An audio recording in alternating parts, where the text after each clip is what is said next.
과징금의 오해와 진실. 최근 카드사 등의 개인정보 유출과 관련 징벌적 과징금 도입에 대한 논의가 뜨겁다.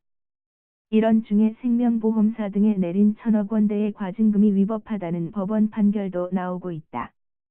이와 같이 과징금 제도가 다소 혼란스러운 상황에서 제도의 운용을 과연 어떻게 받아들여야 할까? 과징금은 위반 행위에 따른 부당이득을 환수하는 금전적 제재를 말한다. 우리나라는 1980년대 공정거래법에서 이 제도를 처음 도입한 이후 은행지주회사법, 여신전문금융업법 등으로 확대됐다. 놀라운 점은 그 금액 수준이다. 예를 들어 카르텔의 경우 매출액의 100분의 10을 부과하고 매출이 없으면 20번지억 원을 부과한다. 의아한 점은 천문학적인 금액의 과징금과 피해자 구제 조치와는 운영상 상호 관련성이 없다는 점이다.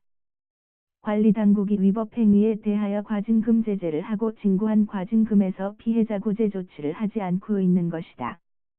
모든 것이 원스톱 서비스화되는 시대의 규제 영역에서도 제재 조치와 피해자 구제 조치가 원스톱 서비스로 제공되어야 하는 것이 시대 흐름에 부합한다.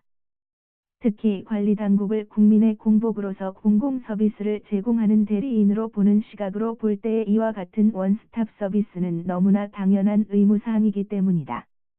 이 같은 시각에서 보면 그간 징구한 천문학적인 과징금이 피해자 구제 등에 제대로 활용되지 못한 것은 이해하기 어렵다. 무엇보다도 먼저 과징금을 국고로 귀속시켜 그냥 다른 일반 예산과 동일하게 집행하는 현재의 관행은 개선되어야 한다.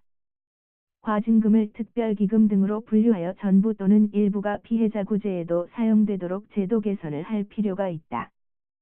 그리고 가능하면 과징금의 부과 요건 및 관련 매출액 등의 개념도 좀 더 명확하게 해야 한다.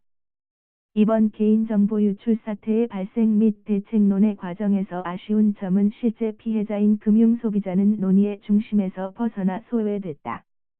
이런 차원에서 동의의결제도를 개인정보 관련 법률에서 도입해야 한다. 동의의결제도는 위반 사업자가 스스로 피해자 구제 및 재발 방지를 위한 시정 방안을 내고 피해자 등 이해관계인의 의견을 들어 타당한 경우 이에 따른 법적 효력을 부과하는 것이다. 최근 네이버의 시장 지배자적인 지위남용과 관련하여 이 제도가 국내에서 처음으로 진행되고 있다. 개인정보 관련 법에서도 이를 도입하여 적극 활용할 필요가 있다. 이제는 규제 영역에서도 패러다임이 바뀌어야 하고 실제로 바뀌고 있다. 이런 시대 흐름에 발맞추어 공공서비스에서도 원스톱 서비스 시스템이 도입되어야 한다. 즉 제재 조치와 피해자 구제 조치가 동시에 융합하여 이루어지고 이 과정에서 피해자의 참여를 보장하여야 한다. 한편 최근 2013년도 부과된 총과징금 3,131억 원 중 87%가 법원에서 그 부과가 취소되었다는 사실이 드러났다. 언론 보도에 따르면 지난해 공정위로부터 과징금을 부과받은 기업 중 21개 회사가 법원에 소송을 내 결과를 받았다. 공정위가 이들 회사에 부과한 과징금은 총 3,131억 원이었는데 이 중 7개 회사에 대한 2,721억 원, 86.9%이 취소됐다.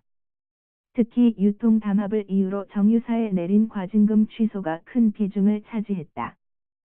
법원은 SK이노베이션과 계열사에 대한 1,356억 원, 현대오일뱅크에 대한 754억 원의 과징금을 각각 전액 취소했다. 이처럼 엄청난 과징금이 법원에서 위법하다고 취소되는 사정 등을 고려할 때 이에 대한 제도 개선도 이루어져야 한다. 과징금의 역할도 단지 수동적인 역할에 그치지 않고 오히려 주도적인 역할을 부여하는 방향으로 제도가 개선되어야 한다.